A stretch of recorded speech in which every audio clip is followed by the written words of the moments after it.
I never thought a Christmas ham could break my heart. But when my daughter-in-law laughed and said, "We'll feed it to the dogs," I felt something in me shatter. It wasn't just the food I had spent 2 full days preparing. It was everything those hours represented. Every spiral of pastry dough, every clove tucked into that ham, every frosting swirl on the gingerbread cookies, they were all stitched with memories. I had poured love into every dish, hoping it might stitch something back together. My son's family had grown more distant lately, like a photograph left in the sun too long. I'd smiled through it, told myself it was the natural way of things, that grown children drift. But nothing prepares you for the sting of hearing your efforts dismissed as dog scraps. Especially not in front of a room full of people with wine glasses in hand and smirks on their lips. I should have walked out then, but I didn't. If you have a similar story about betrayal from the people you least expect, tell us in the comments and don't forget to subscribe. 3 days earlier, I'd woken up to the sound of sleet tapping against the kitchen window, heart buzzing with anticipation. "Just a few small dishes," Valerie had said on the phone, her tone light but rehearsed. "You're so good at those little traditional things."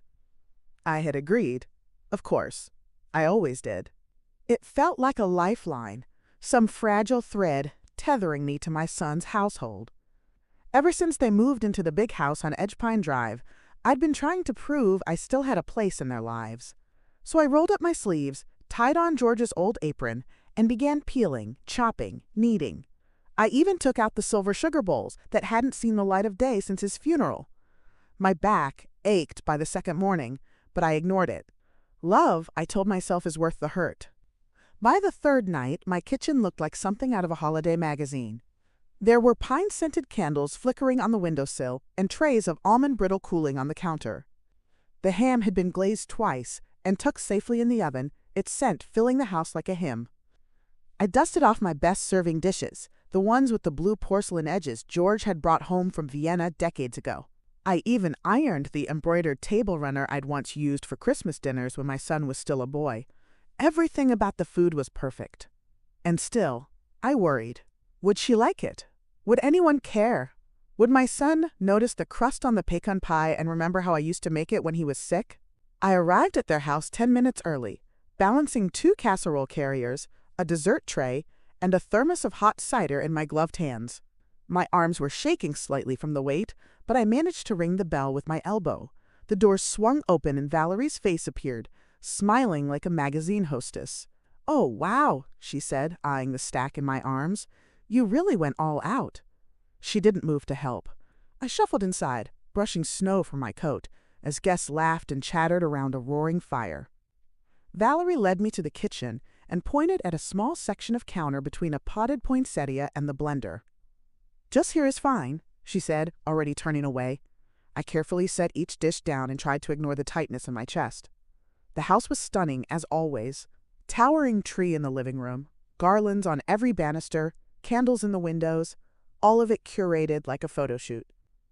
I stood awkwardly near the kitchen archway, watching as Valerie flitted from guest to guest like a holiday sprite. She sparkled, literally. Her green velvet dress shimmered in the warm light, and everyone seemed enchanted by her. I felt like wallpaper. Occasionally, someone nodded in my direction, polite but distracted. My son, Aaron, came in from the patio with a bottle of red wine and gave me a quick hug. "Hey, Mom," he said, already glancing over his shoulder.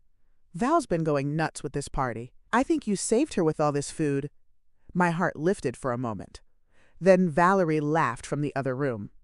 I didn't hear what came before it, but I heard her voice, clear and loud, followed by a peal of laughter from a nearby group. "At least the dogs will eat well tonight," she said, with a breezy chuckle. My blood ran cold. There was a pause, those strange, polite silences people do when they're unsure how to respond. Then a man I didn't recognize muttered, "Yikes!" and someone else quickly changed the subject. I froze in the doorway, unsure if I'd misunderstood. But the way she avoided my eyes when she turned told me I hadn't. My son didn't say anything. He looked at the floor and swirled his wine. For a moment, I didn't move. It was like being dropped into cold water. The room felt too bright, too loud, too sharp. I glanced down at the dishes I'd spent days preparing, still steaming gently on that little corner of counter. I thought about the hours I spent braiding sweetbread dough, the blister I'd gotten from the oven rack. And then I thought about the look on Valerie's face, the dismissiveness, the laughter, the certainty I wouldn't speak. My cheeks burned. I opened my mouth to say something, but nothing came. My throat felt thick with unshed tears and disappointment too old to name. Instead of leaving, I took off my coat and poured myself a glass of cider. I moved slowly, deliberately, claiming space I hadn't realized I'd been shrinking out of for years. If they wanted me invisible, they were going to be disappointed. I wasn't going to cry in the car like I did last Thanksgiving. I wasn't going to pretend I didn't hear what I heard. For 3 years, I had smiled through Valerie's backhanded compliments, her jokes, her orchestrated exclusions. But this time, the humiliation had an audience. And something inside me, something I hadn't felt since George passed, sat up and took notice. The rest of the night passed in a blur. I watched as Valerie presented a tray of catered appetizers and bragged about how she'd whipped them up herself. Guests oohed and ahed over her deviled eggs. Store-bought, I noticed, with plastic garnish still clinging to one corner. My food sat untouched on the counter, like museum pieces no one wanted to admit were real. Aaron never looked at it once. No one asked me about the recipes or how I got the meringue to hold its shape. It was as if the effort I made had been erased by one cruel laugh. By 10 o'clock, I'd had enough. I quietly packed away my dishes, wiped down the counter, and carried everything back out into the cold. Not one person stopped me. When I got home, I set the food on the table and sat down in silence. The house was dark except for the kitchen light above the sink. I ate a slice of pie by myself, the crust still warm and flaking perfectly beneath my fork. Outside, snowflakes spun under the street lamp like dust caught in sunlight. I felt hollow and angry and stupid all at once. I thought of George again, of the way he used to nudge me in moments like this and whisper, "They don't deserve your pie, sweetheart." A lump rose in my throat. Maybe they didn't. But tomorrow, I was going to do something about it. Not for them, for me. The next morning, I woke up earlier than usual, my thoughts still tangled in last night's humiliation. The scent of leftover ham lingered in the air, and for a moment, I imagined I was waking up to Christmas morning like we used to. But there were no excited footsteps running to the tree, no George whistling while he made coffee.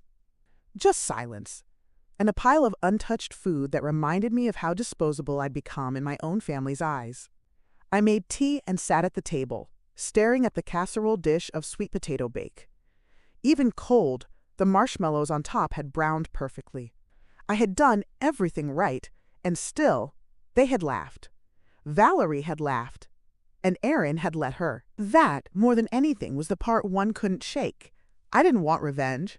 I wasn't that kind of person. But I couldn't pretend nothing had happened either, not after watching my food sit untouched like it wasn't good enough for even a taste. I needed to speak to someone, to say it out loud so it didn't just fester in me like rot. So I called my neighbor, Ruth, a widow like me, with a sharp tongue and a sharper memory. "You up for some ham and gossip?" I asked, trying to keep my voice steady. "Is the Pope Catholic?" she replied without missing a beat. By noon, she was sitting at my table, scarf tied around her hair, eyes scanning the spread like a battlefield medic. "You brought all this to the party?" she asked, stabbing her fork into the cranberry pecan stuffing. "Yes," I said, "and they never even touched it."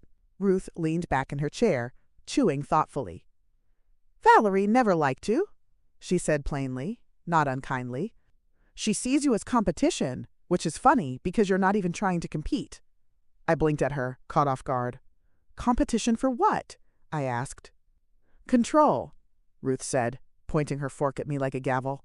"You made that boy, raised him, shaped him, and she's been trying to erase you ever since." The idea settled over me like a cold fog. I had never seen it that way before. I thought the distance was just natural change, not intentional design. But the more I thought about it, the more it fit. I remembered the time Valerie forgot to mention the kids' recital until the morning of. Or when she invited me to Thanksgiving but didn't have enough seats for me at the table. Little things that made me feel like an afterthought. Aaron always said she was busy, stressed, trying her best.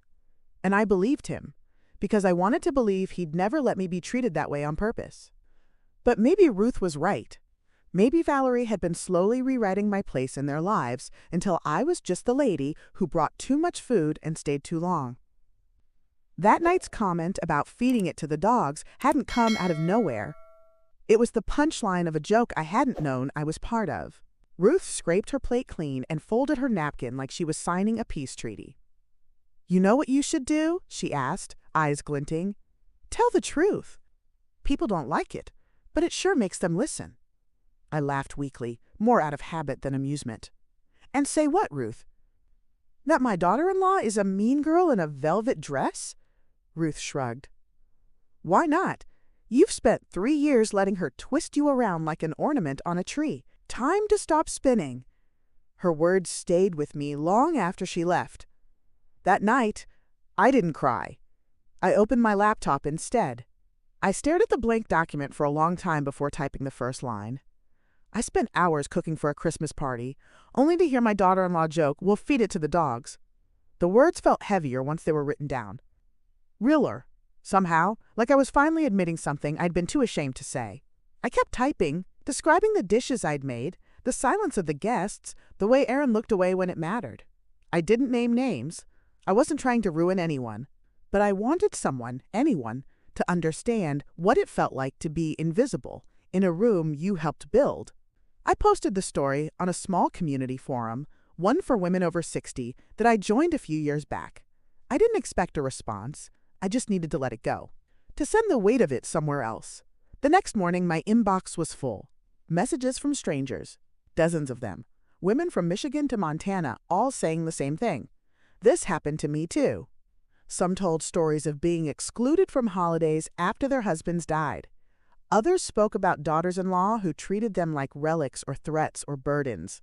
One woman wrote, "My son's wife told the kids I was just here for now. That sentence broke me." Another wrote, "They made me eat in the kitchen while the real family sat at the table." I hadn't expected a chorus of hurt to answer mine, but it wrapped around me like a blanket. I wasn't alone. That mattered more than I thought it would. By the end of the day, my post had over 500 comments. Some were angry, some were sad, but all were kind. The moderators reached out and asked if they could feature it in their newsletter. I said yes, still stunned that my pain had touched so many others. Then, something I hadn't planned happened. Valerie called. "Hey," she said, her voice tight. "Aaron showed me something online. I think you know what I'm talking about." My heart thumped, but I kept my voice even. "Yes," I said. "I wrote it." There was a long pause on the other end of the phone, the kind that makes your breath hitch just before the storm hits. "You didn't use my name," Valerie finally said, her tone clipped. "But everyone knows it's about me." I didn't reply right away, letting the weight of her words settle. She wasn't calling to apologize. That much was obvious. She was calling because her image had taken a hit, and that was something she couldn't tolerate. "I told the truth," I said simply, standing by the window with the phone pressed to my ear. "If that truth reflects poorly on you, maybe it's worth asking why." She laughed once, sharp and humorless. "You made me sound like a monster." I stared out at the frost gathering on my garden fence. "You made me feel like one." "You don't understand what it's like," she snapped. Hosting that many people, trying to keep everything perfect, and then you show up with 5 dishes when I ask for one. My grip on the phone tightened. "You asked for something small. I brought what I always bring, what I thought would help," she scoffed. "Yeah, and then you write a sob story and make me look like some kind of villain." Her voice cracked on the word villain, and for the first time I heard something other than arrogance. Panic. "People are sending me messages," she continued. "One woman called me a heartless snake. Aaron's upset." I closed my eyes. "I didn't ask anyone to attack you, Valerie. I just needed to tell my side." For a moment, I thought she might hang up. Instead, she said, "Aaron thinks we should talk. In person." That surprised me. Not because I didn't want to talk, I did, but because I didn't expect her to face me without her usual armor of charm and passive aggression. "When?" I asked cautiously. "Tomorrow morning," she said. "Before the kids get up. I don't want them to hear any of this." That line made something clench inside me. I would never have wanted them to hear it either. But it was strange to hear her say it, like she suddenly cared about keeping their world safe. "Okay," I said. "Come by at 9. She arrived 15 minutes late, of course. Valerie always operated on her own clock, as if other people's time didn't quite matter. She wore no makeup, her blonde hair pulled back in a tight bun that made her look years older. I noticed the faint bags under her eyes and a chip on one of her nails. She held a travel mug in one hand and her phone in the other, clutching both like they were shields. I led her into the kitchen without a word and gestured to the table. She sat down stiffly, not even glancing at the food I'd laid out. Just a plate of scones and a pot of tea. Nothing more, nothing less. I sat across from her, waiting. She tapped her nail against the mug for a few seconds before finally speaking. "You embarrassed me." I raised an eyebrow. "You humiliated me," she clarified, as if the rewording mattered. I tilted my head. "And you told a roomful of people that my food was for dogs." She rolled her eyes. "It was a joke." I leaned forward slightly. "If it was funny, why didn't anyone laugh?" That shut her up. The silence between us thickened like cream left too long on the counter. "I didn't mean it to come out that way," she muttered, finally looking down. I was stressed, and people were already judging the food. I panicked. I folded my hands neatly on the table. "I'm not asking for an apology you don't mean, but I need you to understand what it felt like." She looked up at me, eyes rimmed with something almost like regret. "I do understand now. After the post went viral, after people started messaging me, I started thinking maybe I did cross a line." I nodded but said nothing. Let her sit in it, feel the sting of realizing too late what damage her words could do. "You made me the villain in your story," she said quietly. "And now everyone thinks I'm awful," I sighed. "You're not the villain because of what I wrote, Valerie. You're the villain because of what you did." She blinked, and I could see the tears gathering, though she wouldn't let them fall. "I never wanted to push you out," she whispered. "I just didn't know how to include you without feeling watched. Compared." That admission hit me in a place I hadn't expected. "Compared to what?" I asked, confused. "To Aaron's memories," she said. "To the way he talks about holidays when he was a kid. To how perfect everything always sounded when you were in charge." I stared at her, stunned. "You think this was about you living up to me?" She nodded, finally meeting my gaze. "I thought if I let you in too much, people would see I wasn't enough." Of all the things she could have said, that was the one I hadn't prepared for. I had been bracing for denial, for excuses, for a desperate defense of her pride. But what I got was vulnerability, raw and uncomfortable, and so utterly human. I leaned back in my chair, absorbing it. "Valerie," I said softly, "I never expected you to be me. I just wanted a seat at the table I helped build." She sniffed and nodded, brushing a tear from her cheek. "I know," she whispered, "and I'm sorry it took this long for me to get it." For the first time in years, there was no sarcasm in her voice. Just a young woman, scared of being replaced, too proud to admit it until now. We sat there in silence, sipping tea that had gone lukewarm, each lost in our own thoughts. I didn't forgive her entirely, not yet, but the stone in my chest felt lighter. I remembered Ruth's words. Tell the truth. People don't like it, but it makes them listen. Valerie had listened. Maybe that was the start of something. Not a friendship, perhaps, but a truce. A chance to be part of my son's life again, without feeling like a burden. Before she left, she asked if the kids could come over that weekend to bake cookies. I smiled and said yes. Not for her, for them. If you're still listening to my story, please take a moment to subscribe. It only takes a few seconds for you, but it makes a big difference for me. The kids showed up that Saturday bundled in puffy coats and dragging a bag of sprinkles as if they were gold coins. Valerie stayed in the car, waving from the driver's seat before pulling away, and I didn't miss the look of relief on her face. For once, she didn't hover by the door giving last-minute instructions or correcting me on snack preferences.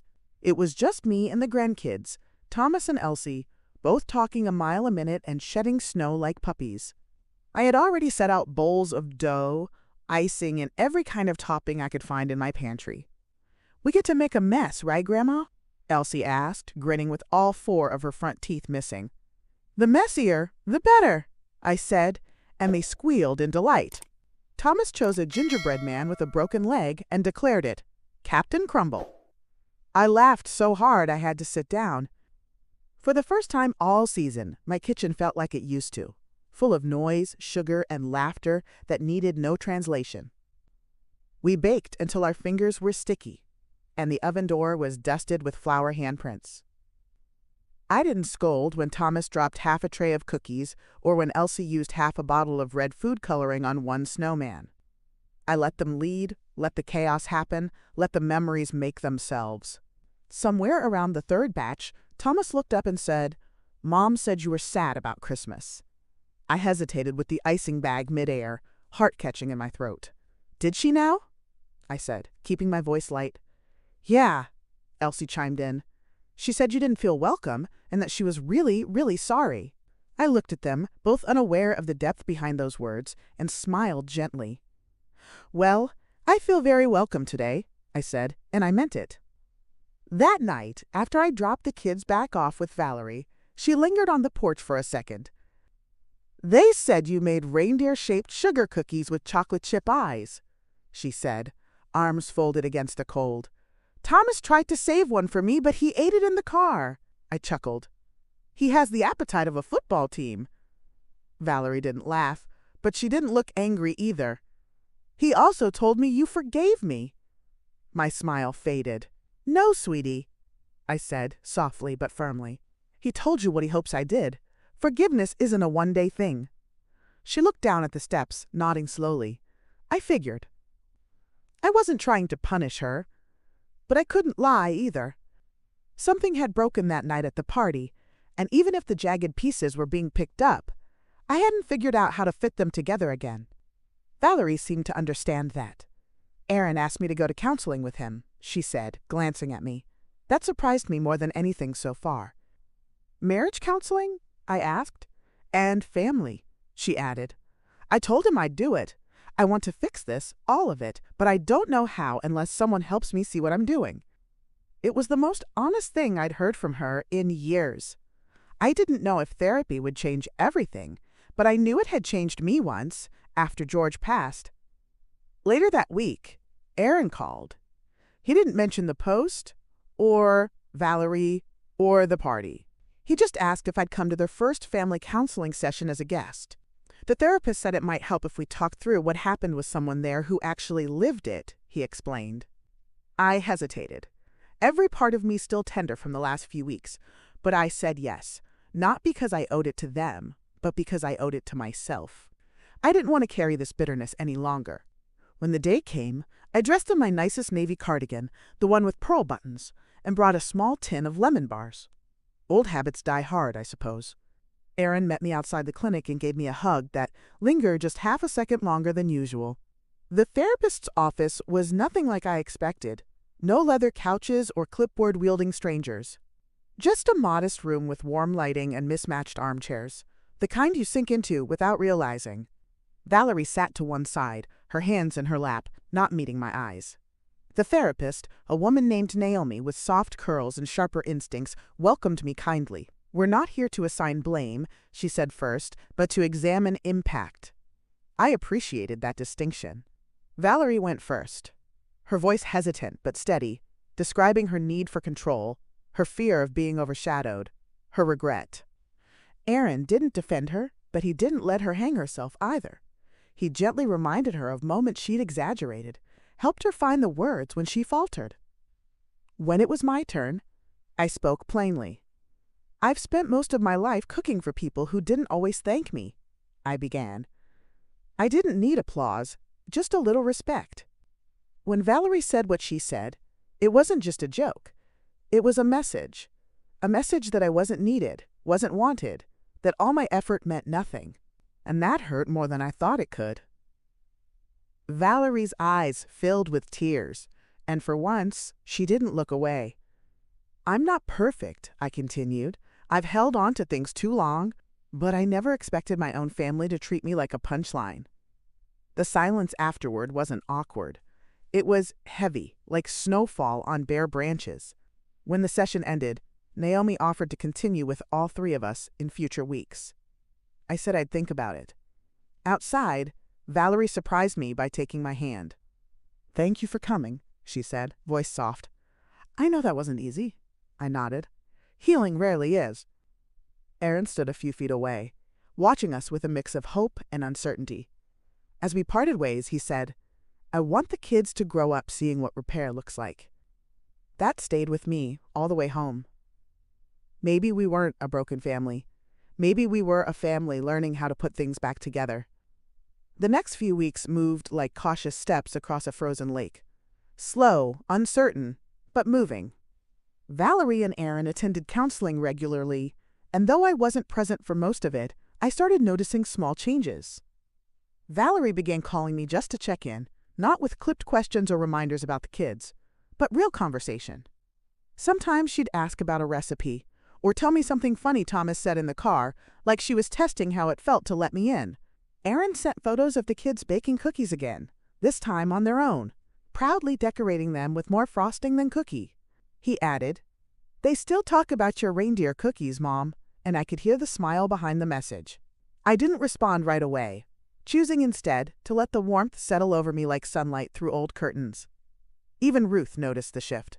"She's softening," she said one afternoon while we played cards in my kitchen. "Told you the truth makes people listen, even the ones who pretend they don't care." I smiled, setting down a queen of hearts. "She still has work to do," Ruth shrugged. "Don't we all?" One Saturday morning, I got a surprising invitation, a brunch at Valerie's house, just me and the kids. Not a holiday, not a birthday, just a because we want you there kind of thing. I hesitated before answering, unsure if it was genuine or obligation dressed up as kindness, but the kids were excited when they called to invite me themselves, and something in their voices told me it mattered. When I arrived, the table was already set with pancakes shaped like snowmen and fruit arranged in a wreath. Valerie looked nervous, but determined, wearing an apron with the phrase, "Spill the sugar, not the tea," embroidered on it. It was clearly a gift from someone who knew her well, and maybe saw the cracks beneath her polish. The kids greeted me with flower-covered hugs and immediately pulled me toward the kitchen. "We made banana bread just like yours," Elsie shouted proudly. I blinked, surprised. "How did you get my recipe?" Valerie smiled shyly. "Thomas found it in your cookbook drawer last time they visited." I didn't change a thing. The banana bread was slightly overbaked, but the effort behind it made it the best I'd ever tasted. We sat around the table, the four of us, talking and laughing like it had always been this easy. I caught Valerie watching me once or twice, like she was memorizing the rhythm of it all. At one point, she asked if I wanted to bring a dish to Easter brunch, and my stomach fluttered at the sincerity in her voice. "Only if you're sure," I said. "I don't want to overstep." She shook her head.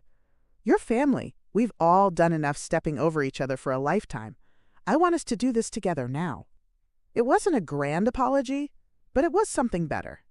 An invitation.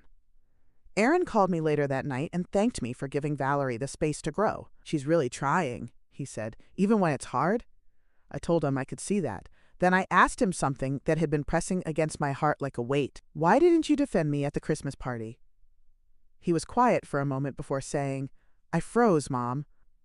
I was embarrassed by what she said, but I was more afraid of making a scene. I could hear the shame in his voice, and it both hurt and healed me at once. "I didn't want to believe she meant it," he added. "But I should have said something. You deserve that." I forgave him. Not in words, but in the way I let him talk until he ran out of things to apologize for.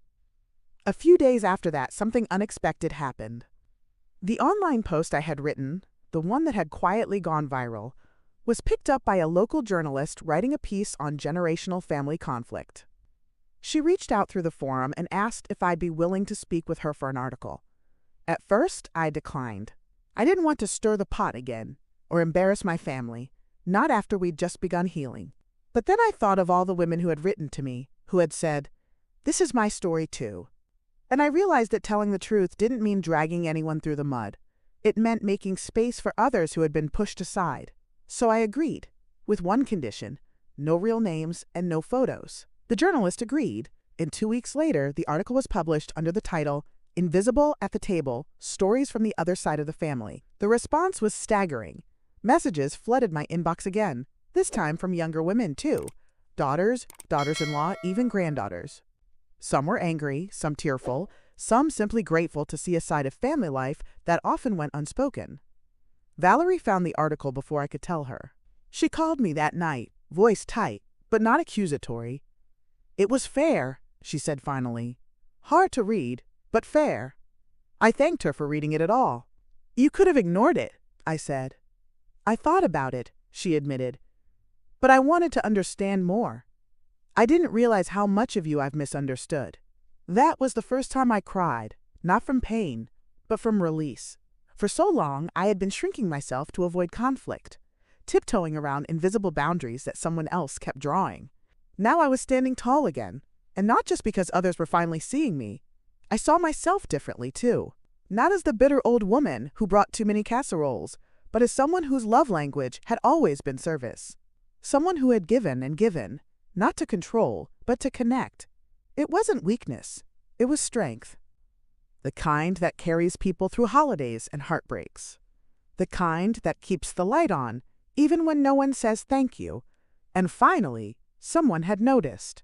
If you're still listening to my story, please take a moment to subscribe. It only takes a few seconds for you, but it makes a big difference for me. Spring crept in slowly, with daffodils blooming along my walkway and robins tapping at the windows like impatient guests. Easter brunch was 2 weeks away, and for once, I wasn't dreading it. Valerie had called twice already to talk through the menu, not to dictate, but to coordinate. We agreed on a shared table, each of us contributing without competition.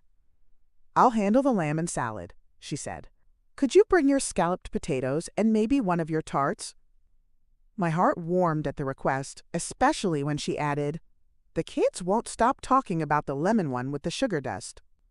It wasn't just politeness anymore. It felt real, felt earned. Even Ruth, ever the skeptic, had noticed. "You're walking lighter these days," she said while pruning her hydrangeas. "Like someone took bricks out of your shoes." The day of the brunch, I woke up early. Not out of anxiety, but excitement. I wore a soft floral blouse George had always loved and packed the dishes with care, layering towels over the tart so the crust wouldn't crack. When I arrived, the kids ran to greet me, and Erin took the casserole dishes from my hands without being asked. Valerie ushered me in, her cheeks flushed from the heat of the oven and something like nervous anticipation. The table was beautiful. White linen, pastel plates, and name cards the kids had written in colorful crayon. "We saved your seat," Elsie said, pointing to the head of the table. I blinked, caught off guard. "But I usually sit," I started, and Valerie cut in gently. "No, today, you sit there." My voice caught in my throat, so I just nodded. We ate and laughed, and for the first time in years, there were no awkward silences or careful detours around old tension. When someone complimented the tart, Valerie chimed in before I could. "It's hers," she said proudly. "She makes the best desserts in the family." No one flinched. No one changed the subject. I didn't realize how badly I'd needed that moment until it happened. After the meal, the kids led us into the backyard for the egg hunt, and I found myself watching them with a kind of quiet awe. I had nearly given up on being part of their lives like this. Really part of it, not just the seasonal help. As Thomas ran past, plastic eggs bouncing in his basket, he shouted, "Grandma, you're fast! I saw you get one too!" I laughed and held up the tiny green egg I'd nabbed behind a bush. "Years of practice, kiddo," I said. "I used to out-hunt your dad." Later, as we sipped coffee on the porch, Erin leaned toward me with a look I hadn't seen in years, one of gentle gratitude. "Thanks for not giving up on us," he said. "I know we didn't make it easy." I took his hand and squeezed it. "You didn't," I said, "but love doesn't come with an escape clause." Valerie stepped outside just in time to hear that, and instead of retreating like she might have before, she joined us. "You're a lot stronger than I thought," she said, not as a jab, but a confession. I smiled. "I've had practice." The sun was beginning to dip, casting the yard in golden light. The kind of light that makes everything look like a memory in the making. In the weeks that followed, our relationship grew not by leaps, but by inches. Valerie and I found a rhythm, a shared calendar for holidays, check-ins that weren't obligatory, and invitations that didn't come with strings. She even asked me to teach her how to make my short crust pastry, which I did one rainy afternoon while Thomas and Elsie played board games in the next room. "I used to think letting you in meant I was giving something up," she said, her hands sticky with flour. "Now I think I was just afraid of not being enough." I nodded, pressing the dough into the tin. "It's not about being enough," I said. "It's about being present." We didn't say much more after that, but the silence felt like agreement, not avoidance. Mother's Day came, and I expected maybe a card or a quick visit from Aaron. What I didn't expect was Valerie knocking on my door with a small bouquet of tulips and a folded note. "From all of us," she said, her voice soft. I took the flowers and unfolded the note. Inside was a child's drawing of our Easter brunch with the caption, "Best Grandma Ever," written in block letters. Beneath it, in Valerie's handwriting, were 6 words I hadn't thought I'd ever read. "Thank you for staying. We're learning." My throat tightened, and I reached out to hug her, hesitating for only a second before pulling her in. She hugged me back, not briefly, not out of politeness, but fully. The summer brought more milestones. A birthday party where I was seated at the center table, a school play where my name was listed on the program under special guests, little things that wouldn't have mattered before, but now meant everything. I didn't need to be honored, I just wanted to be included. And now I was, not as an obligation but as family. Valerie began telling her friends about my baking, even sharing my lemon tart recipe with a neighbor who complimented it at the 4th of July cookout. Aaron started calling more, not to ask for help, but to check in, just like he used to when he lived at home. The kids came over for sleepovers, and I let them stay up late watching old movies I used to show their dad. I even found my old camcorder and played one of Aaron's childhood birthdays, and we all laughed at his bowl haircut and missing teeth. "You were a cute kid," Thomas said. Aaron groaned, and I smiled like my heart had just grown 3 sizes. One afternoon in late July, as I was watering the garden, Ruth came over with her usual bluntness. "So, are you writing a sequel to that post of yours?" she asked. I laughed. "No sequel," I said. "The ending's still unfolding." She nodded, approving. "Just don't let 'em forget how far you've come." I promised her I wouldn't, not because I wanted revenge or recognition, but because the truth had finally carved a space for peace, and peace, once earned, deserves to be remembered. By August, I had begun to feel like myself again. No longer the quiet afterthought at family events, but someone whose presence mattered. The change hadn't come overnight, and it wasn't without its stumbles, but the difference was undeniable. Valerie invited me over one Sunday morning to try a new brunch recipe she'd found online, shakshuka of all things, and I brought along fresh biscuits and a jar of my peach jam. We stood side by side in her kitchen, navigating her overly complicated recipe while the kids built forts with couch cushions. "This looks nothing like the picture," she muttered, poking the bubbling tomato sauce. I laughed. "Most things don't." "That's life, isn't it?" She smirked and added another egg anyway, pretending she hadn't heard me. The whole house smelled of cumin and bread and something else, something warmer, more familiar, maybe trust. A few days later, I got an unexpected email from the same women's forum where I'd originally posted my story. They were launching a podcast series called Kitchen Table Truths, and they wanted to interview me for the first episode. "You wrote something that touched people," the producer said. "We'd love to hear the full story in your voice." I was hesitant at first. My story wasn't some polished morality tale. It was messy and painful and full of cracks that hadn't fully healed. But after talking it through with Ruth, I agreed. "You never know who needs to hear it," she reminded me. So I recorded the interview on a quiet Tuesday afternoon, sitting at my kitchen table with a cup of tea and the recorder blinking red. I didn't rehearse, didn't write anything down, just spoke. About the casserole dishes, the laughter, the silence, and everything that followed. The podcast episode aired a week later, and within hours, messages started pouring in. Some were from women who'd already read my original post and wanted to thank me again. Others were from younger listeners, daughters-in-law, even granddaughters, who said they hadn't realized how their behavior might feel to someone on the outside. "I played it for my mother-in-law," one woman wrote. "We cried together. Thank you for opening that door." I read each message slowly, carefully, letting their words pour into the spaces where old wounds still lingered. I never expected my quiet little story to ripple outward like that, but I was grateful it had. Valerie listened to the episode on her own and brought it up during our next shared dinner. "I cried," she said plainly, "over roast chicken and green beans. Not because you made me the villain, but because I saw how small I made you feel, and I hated myself for it. I didn't know what to say at first.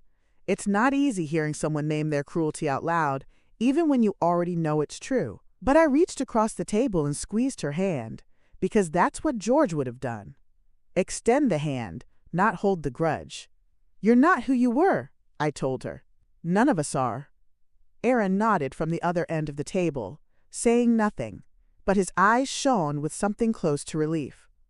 The kids didn't understand the weight of the conversation, of course. They were too busy arguing over the last role. But I looked at them and realized they were the reason we'd kept trying, all of us. They deserved a family that wasn't split down invisible lines, where love wasn't conditional on silence. And maybe, just maybe, we were becoming that family again. As autumn arrived, Valerie and I started baking together more often. Not just the easy stuff, real projects with layers and mistakes and laughter over cracked crusts. One afternoon, we attempted my old pumpkin cheesecake recipe, and the entire middle caved in during cooling. "We'll call it rustic," Valerie joked, sliding it into the fridge anyway. These moments, small and ordinary, meant more than any apology ever could. I caught myself humming while I washed dishes in her sink, and that's when I realized it. Peace had become a habit again, not a fragile ceasefire, but a steady rhythm of effort, grace, and honest conversation. The kids began to ask when I'd be over next instead of waiting to be told. Aaron stopped texting reminders and started sending updates just because. Even Ruth, when she came by for tea, said, "You've got your sparkle back, girl." But healing wasn't a straight line, and I knew that. Some days were still harder than others. Like the evening Valerie forgot to invite me to a school fundraiser and tried to laugh it off when I showed up after a teacher mentioned it. The sting was immediate, a familiar old wound pressed like a bruise. But instead of swallowing it like I used to, I pulled her aside. "I'd rather be told no than be forgotten," I said gently but firmly. She blinked, realizing it hadn't been harmless. "You're right," she said genuinely. "I messed up and I'm sorry." That's when I saw it. The difference between old Valerie and the woman standing in front of me. One deflected, the other owned it. By the time Thanksgiving rolled around, Valerie insisted I co-host. We split the planning evenly, no one defaulting to the other's control. I made my famous stuffing, and she handled the turkey, which turned out slightly dry, but no one cared. We decorated the table together the night before, trading stories and glue-gunning name tags like we were preparing for a church craft fair. The kids made a gratitude tree out of paper and string, and to my surprise, one of the leaves had my name on it. "Grandma, thank you for your hugs and your lemon pie, and always staying." I had to turn away, so no one saw my eyes water. That night, while washing dishes together, Valerie said, "I'm glad you didn't walk out that night." I looked at her and smiled. So am I. The first snow came early that year, blanketing the neighborhood before December even began. I was sitting on the porch with a blanket over my lap and a mug of hot cider when Aaron called. "We want to host Christmas again this year," he said, "but only if you're up for it." I smiled into the phone, watching the flakes settle like feathers on the railing. "Only if we do it together," I replied. "No surprises, no one being sidelined." He laughed softly. "I promise, Mom. You'll be in the center of it all, just like you should have been last year." There was a pause. "And we're doing a potluck this time. Everyone brings something and everyone helps clean." For once, the idea didn't feel like a burden. It felt like balance. Valerie came by the next day, cheeks flushed from the cold and holding a notebook. "Okay," she said, stepping inside and kicking snow off her boots. "We need a plan, menu, seating, activities. I want it to go smoothly, and I want everyone to feel welcome, including you." Her voice held no sarcasm, only intent. We spent 2 hours mapping out every dish and who would bring it, assigning seats based on actual relationships instead of social climbing. Valerie even suggested we open with a short toast to acknowledge how far the family had come. "You should give it," she said. "After all, you're the reason we're all still here together." I was stunned into silence for a moment. "Let's write it together," I finally said. And so we did, over spiced tea and leftover cookies, our words unfolding like new traditions. As the holiday approached, I found myself doing something I hadn't done in years, enjoying the season. Not just enduring it, not pushing through it for the sake of others. I sang along to carols on the radio, baked batches of cinnamon rolls just to give away to neighbors, and pulled out my old Christmas village from the attic.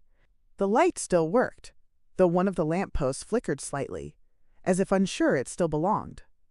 I understood that feeling, but I set it up anyway, piece by piece, until the little ceramic town glowed like it used to when Aaron was a boy.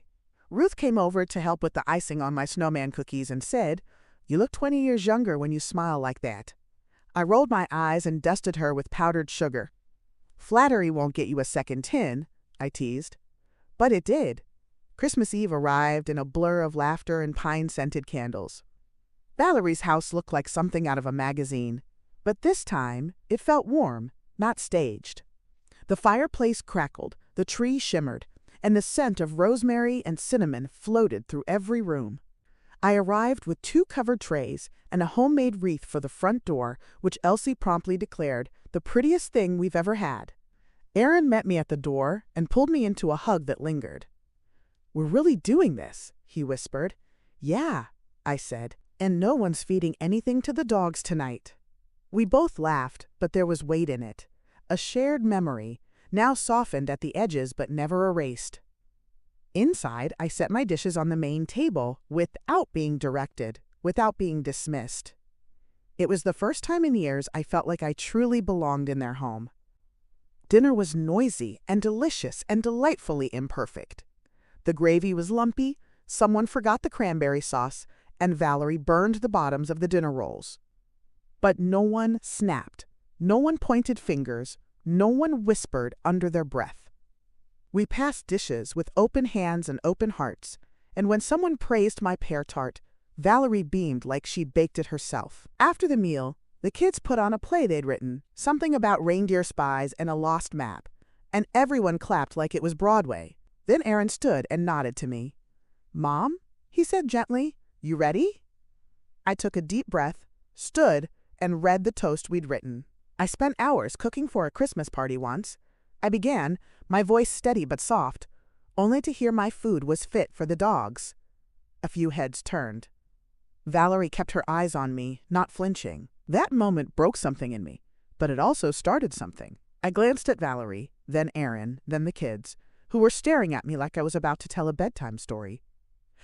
It started a journey back to each other, one hard conversation, one honest word, one dish at a time. A hush settled over the room, thick with memory and meaning. Tonight, I am not invisible.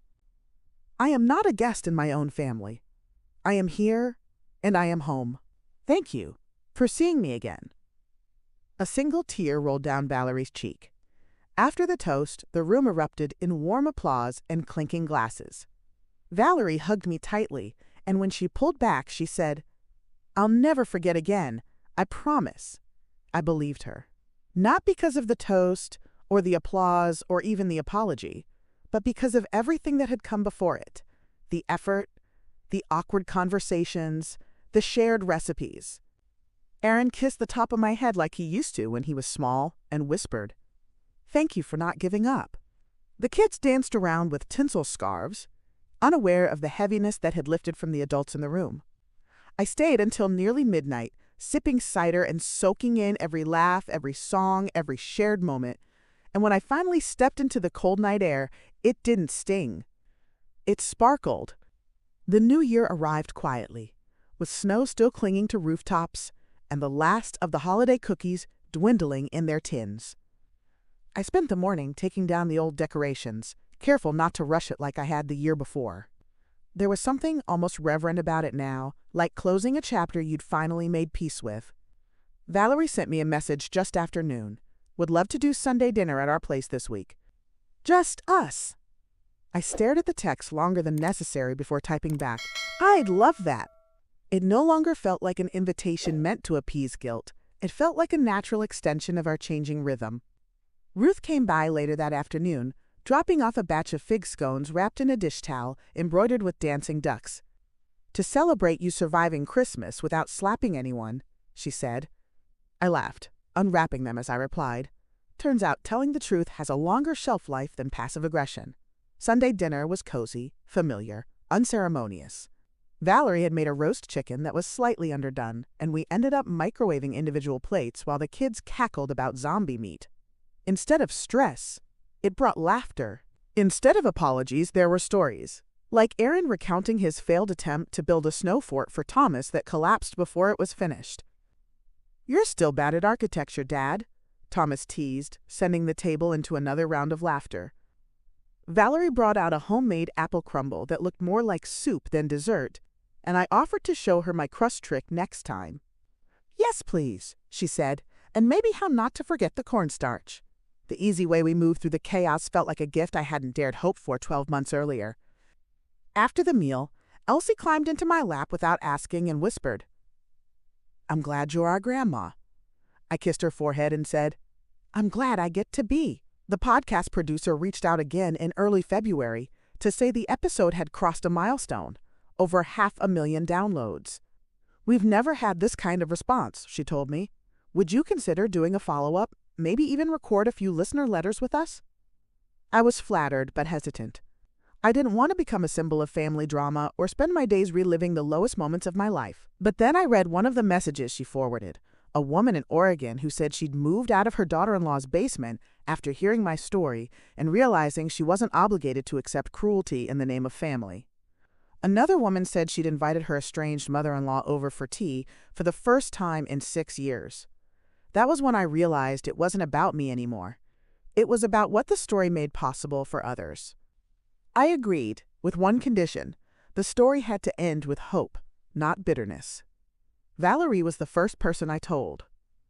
We were icing sugar cookies with the kids for Valentine's Day when I mentioned it. Do you think it'll upset anyone if I do a second episode? I asked gently, careful with the question. Valerie didn't hesitate. No, she said. If anything, it'll show how much can change when people actually try. I studied her face, looking for resentment, but found none. She pressed a heart-shaped cookie cutter into the dough and added, Tell them the truth, just like you did before. But this time, show them what healing looks like too. I nodded, heart full. We finished the cookies in comfortable silence, broken only by Elsie's announcement that one of her cookies looked like a butt. The second podcast episode aired in early March. It was titled, After the Storm, How Families Heal, and it wove together my reflections, listener letters, and a few quiet recordings I'd made at home. Just me talking about the little things that had started to matter again. I shared moments like Valerie handing me a whisk and saying, Your turn, or Aaron asking me for advice without defensiveness. I talked about the banana bread that sank in the middle and the roast that came out too dry, and how those imperfect meals somehow held more love than the polished ones before. I ended the episode with the toast I gave on Christmas, and this time, I didn't cry when I said it. The messages poured in again, but now they carried something different. Less pain, more possibility. Listeners wrote about dinner tables where conversations reopened, apologies offered in grocery store parking lots, and grandchildren meeting grandmothers for the first time. The ripple had reached farther than I imagined. That spring, Valerie invited me on a weekend trip with just the two of us. No kids, no husbands, no casseroles, she said. Just two women figuring it out. We chose a small coastal town 3 hours away, with antique shops and bookstores and a bed and breakfast that smelled like lavender and old quilts. The drive was filled with easy conversation and quiet music, and not once did I feel like an outsider. We spent hours walking along the shore, talking about everything and nothing. She told me about her own mother, how distant she'd been, how she'd never quite felt nurtured. "I think that's why I pushed you away at first," Valerie said as we watched the waves roll in. "I didn't know how to make room for a woman who knew how to love like that." I reached for her hand and said, "And I didn't know how to ask for space without being afraid it would disappear." That night, over tea and blueberry scones, we toasted to second chances. When we got home, the kids ran out of the house yelling like we'd been gone for weeks. "Did you bring us anything?" Thomas asked, patting down my coat like I was smuggling treasure. "Just hugs," I said, "but the kind that last longer than chocolate." Aaron watched us from the porch, eyes crinkling at the edges, and when I reached him, he hugged me too. "You did it, Mom," he whispered. "You turned it all around." I pulled back and shook my head gently. "No," I said. "We did. And we had. Because it took all of us, finally choosing to see one another clearly, even when it was hard." That summer marked 1 full year since the Christmas party, where everything changed. It still lived in my memory, not like a wound, but like a scar, healed over, but never quite forgotten. I'd think about it sometimes when I opened my recipe book and saw the worn page for the ham I'd brought that night. I didn't skip the recipe anymore. I just smiled, shook my head, and reminded myself that sometimes the dish that gets mocked ends up feeding more hearts than mouths. Valerie had the kids draw pictures to commemorate the anniversary, which she quietly called Grandma's Comeback Day. Thomas drew a giant pie labeled Respect, and Elsie drew me in a cape made of cinnamon rolls. I framed them both. "You're like a superhero," Elsie said proudly. "You didn't even yell and you still won." I told her kindness wasn't weakness. It was strategy with sugar on top. In July, we held a family cookout and invited neighbors, cousins, even Ruth, who showed up in a t-shirt that said, "Don't mess with Grandma." Valerie and I split the food planning again, but this time, she insisted I handle the dessert table all by myself. "No one can compete," she said, holding up her hands in surrender. I brought peach cobbler, lemon bars, molasses cookies, and a blueberry buckle that disappeared in minutes. At one point, I caught Valerie passing around one of my recipes to a woman from her book club. "Yes, the lemon tart," she said, with just enough pride to make me laugh. Later that afternoon, Aaron raised a glass and said, "Let's toast to the woman who reminded us what family should feel like." I blushed but accepted the hug from Thomas, who added, "And to the cookies, obviously." The whole yard laughed, and in that moment, I felt like every broken thing had stitched itself back into something stronger. A week later, the podcast team reached out once more, this time with a proposal I hadn't expected. They wanted to turn my story into a short book, something small, heartfelt, part memoir and part guide. "People are asking for something they can share," the producer said, "something tangible to pass on." I didn't say yes right away. The thought of putting it all down, every raw piece of it, scared me. But Valerie, of all people, encouraged me. "You already lived it," she said. "Writing it down won't break you. It might just show others how to begin." I started outlining the chapters that weekend, sitting at my dining table with a pen, a notepad, and a pot of strong tea. The title came easily. The same line that had started it all. "We'll feed it to the dogs." As I wrote, I wove in lessons I'd never seen clearly until now, like how silence can be louder than cruelty, or how apologies don't fix things unless they come with change. I wrote about the night I almost walked out of Valerie's house, and the long, slow climb back into trust. I included the awkward conversations, the too dry turkeys, and the way a toast can be more powerful than a confrontation. I described Ruth's unwavering friendship, Aaron's quiet guilt, and the surprising strength it took to stay instead of leave. And when I got to the chapter about the kids, I cried, not out of sadness, but because they were the constant light through every messy moment. I mailed the first draft to the editor just before Thanksgiving. Valerie was the first person I told. "You didn't just write a story," she said after reading it. "You made a map." Thanksgiving that year felt different, even from the last. We hosted it at my house, something that hadn't happened since George was alive. Valerie and Aaron offered to help, and for once, I didn't refuse. They peeled potatoes, set the table, and even followed my gravy instructions without argument. The kids made place cards for every guest, labeling mine Queen of the Kitchen. I laughed so hard I nearly dropped the mashed potatoes. Ruth joined us too, dressed in a sweater with dancing turkeys, declaring she'd only come for the stuffing and the drama. But there was no drama, just a full house, warm food, and a steady hum of peace. When we went around the table to share what we were thankful for, Aaron said, "I'm thankful for second chances and for the people who are brave enough to ask for them." After dinner, Valerie helped me wash dishes while the kids played charades in the living room. We didn't talk much at first, just passed plates and towels like a rhythm we'd always known. Eventually, she said, "I used to think you were judging me all the time." I looked over, surprised by the confession. "I wasn't," I said softly. "I was just trying not to disappear." She nodded, drying a platter. "I see that now, and I'm sorry for every moment I made you feel small." I didn't say, "It's okay," because it hadn't been. But I did say, "Thank you for seeing me now," because she had, and that was what mattered. On Christmas morning, I woke up to a knock at the door. When I opened it, I found Valerie, Aaron, and the kids standing on the porch, holding mugs of cocoa and singing "Deck the Halls."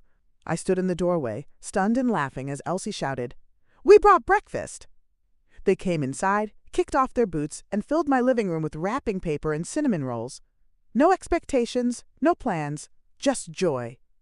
Valerie sat beside me on the couch, handed me a small wrapped box, and said, "Open at last." Inside was a recipe card, written in her handwriting, titled, "Grandma's Ham, Not for Dogs." I burst out laughing, and she grinned. I figured it was time we reclaimed the joke. Looking around at my family, gathered close and full of laughter, I realized something profound. The story I thought had broken me had instead made room for everything I now held dear. The old pain hadn't vanished, but it no longer had power over me. I had spoken up, stood my ground, and watched a fractured family rebuild itself. Not perfectly, but honestly. And somewhere between the burnt rolls, the shaky apologies, and the shared recipes, I had found not just forgiveness, but belonging. It took time, it took courage, and it took truth. But I had claimed my place, not at the edge of the room, at the table, right where I've always belonged. Thank you for listening to my story. Before you leave, there's another story similar to the one you just watched. You'll see it on the top left of your screen.